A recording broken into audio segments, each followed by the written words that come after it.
terhadap niat anaknya yang ingin membangun sebuah kerajaan.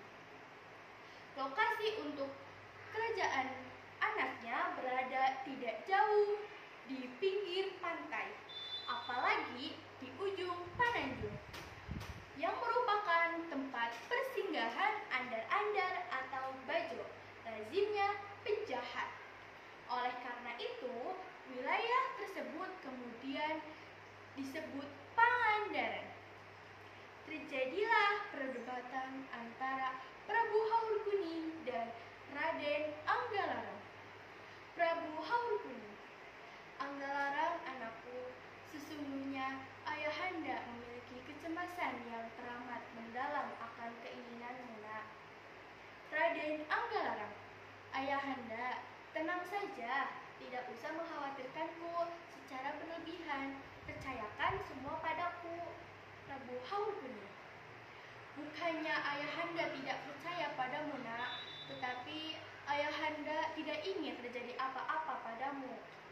Raden Anggalarang, "Sudahlah ayahanda, kalau memang ayahanda menyayangiku, jangan menghalangi niatku. Percayalah ayahanda, semua akan baik-baik saja."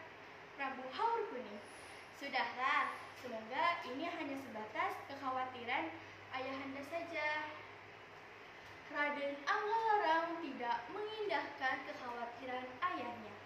Dia tetap bersikeras untuk mendirikan kerajaan sampai selesai.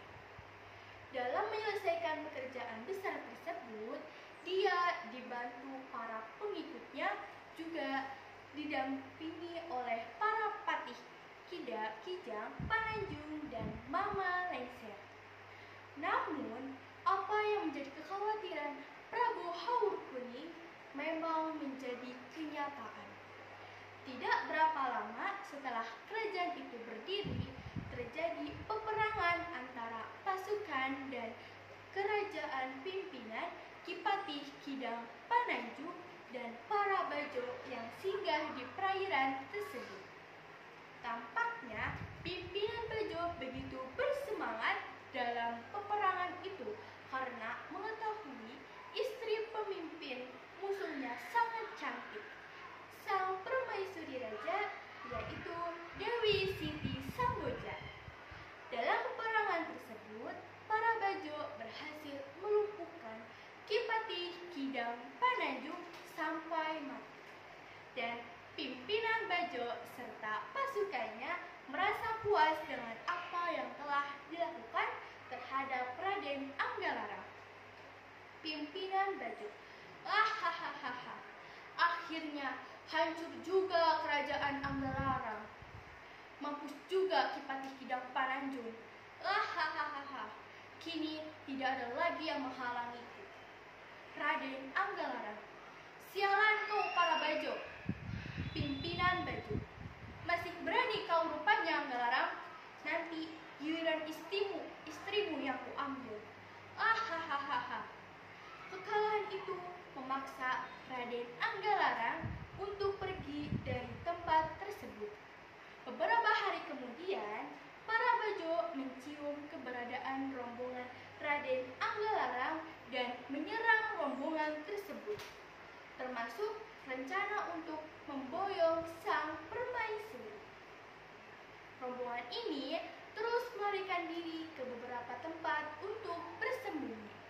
Raden Anggalarang dan Mama Lengser berembuk untuk mencari cara untuk menyelamatkan sang permaisuri. Mereka sepakat Dewi Siti Samboja bersama Mama Lengser pergi ke utara, sedangkan Raden Anggalarang menuju selatan. Sebelum melanjutkan perjalanan, Dewi Siti Samboja naik dulu ke sebuah gunung yang diperkirakan dapat melihat perjalanan sang suami, yakni Raden Anggalarang. Dewi Siti Samboja bersama Mama Lengser segera melarikan diri ke utara, hingga sampai di pinggir sungai bertemu dengan tukang rakit yang dapat menyeberangkan dirinya dan Mama Lengser. Lalu Dewi Siti Samboja menyepi dan bertapa. Dalam keheningan, dia mendengar suara tanpa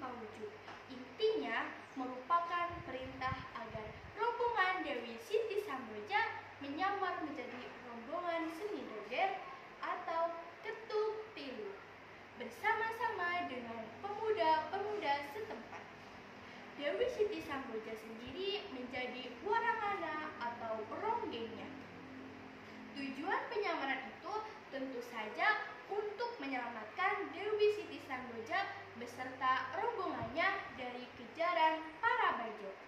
Berbulan-bulan Dewi Siti Samboja menyamar sebagai ronggeng bersama para pemuda yang ada di daerah pegunungan Kendeng. Dewi Siti Samboja pun mengganti namanya menjadi Dewi Rengganis. Dikisahkan Prabu Haur Kuning mengutus salah seorang patihnya, yaitu Sawung Guling, agar menelusuri keadaan anaknya yang mendirikan kerajaan di daerah pantai. Sampailah sang patih di daerah pegunungan Kendeng. Di sana dia mendengar ada pengelaran kesenian yang dipimpin oleh Mama Lengser setiap malam. Pada suatu malam, Patih Sawung Galing mencoba menemui Mama Lengser. Ternyata Mama Lengser mengetahui Patih itu adalah utusan dari Prabu Haur Kuning untuk menemui keadaan anak dan menantunya. Dewi Rengganis meminta Sawung Guling agar bertanding dengan pemuda-pemuda yang dipimpinnya. Ternyata tak satupun pemuda yang dapat menandinginya. Pada keesokan harinya, Patih Sawung Guling memperlihatkan ilmu kekuatannya. Dia mengambil sebuah lidi, benau atau dalam bahasa Sunda, kawung, kemudian menancapkannya pada tebing batu yang ada di daerah pegunungan Tunggilis. Ketika lidi dicabut kembali, batu itu timbul memancarkan air. Dewi Rengganis dan Mama Lengser akhirnya percaya, lalu mereka menyamar sebagai rombongan kesenian dan menjadi petani untuk bercocok tanam bersama masyarakat. Di tempat itu, rombongan Mama Lengser memaksakan hauma atau bertani dan malam harinya tetap menggelar hiburan. Akhirnya, Dewi Siti Samboja yang menyamar jadi ronggeng dengan nama Dewi Rengganis dan Sawung Guling kembali ke kerajaan bekas Raden Anggalaran, yaitu ke Pananjung Pangandaran.